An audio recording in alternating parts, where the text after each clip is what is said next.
एक बहुत ही वाहियात शो की कुछ वायरल रील्स आप तक पहुंची होंगी और आपने देखा होगा कि सस्ती लोकप्रियता के लिए कुछ लोग अपने स्तर को या कहीं अपने कंटेंट के स्तर को कितना गिरा सकते हैं। आपने शायद इन रील्स को स्क्रॉल कर दिया होगा, अनदेखा कर दिया होगा, लेकिन क्या आपने सोचा कि इन रील्स के द्वारा इस भारत देश के भविष्य पर, इस देश के किशोरों पर, इस देश के युवाओं पर क्या असर होगा?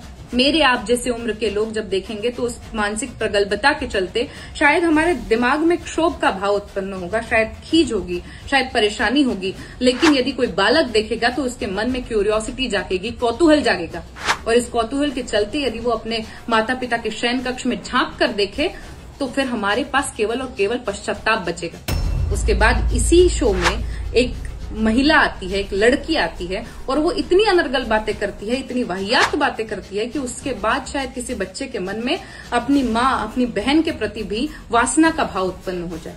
मेरी बातें उग्रवादी लग रही होगी, लेकिन क्रांतिकारी अक्सर उग्रवादी लगते हैं।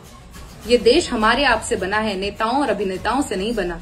हमको और आपको इसकी सांस्कृतिक चेतना को बचा कर रखना होगा। ये इन्फ्लुएंसर्स इस देश में इन्फ्लुएंजा का काम कर रहे हैं।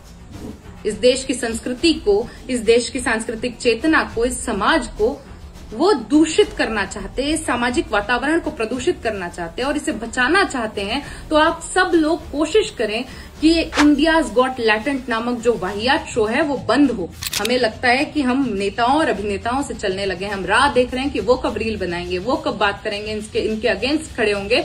लेकिन मैं ये बताना चाहती हूँ कि जिस देश ने एक व्यक्ति को सदी का महानायक बनाया, वो महानायक इस वाहियात शो के उद्दंड होस्ट को अपने बहुप्रतिष्ठित शो पर बुलाकर उनसे हाथ मिला रहे हैं। तो भारतवासियों, अब भी जाग जाओ।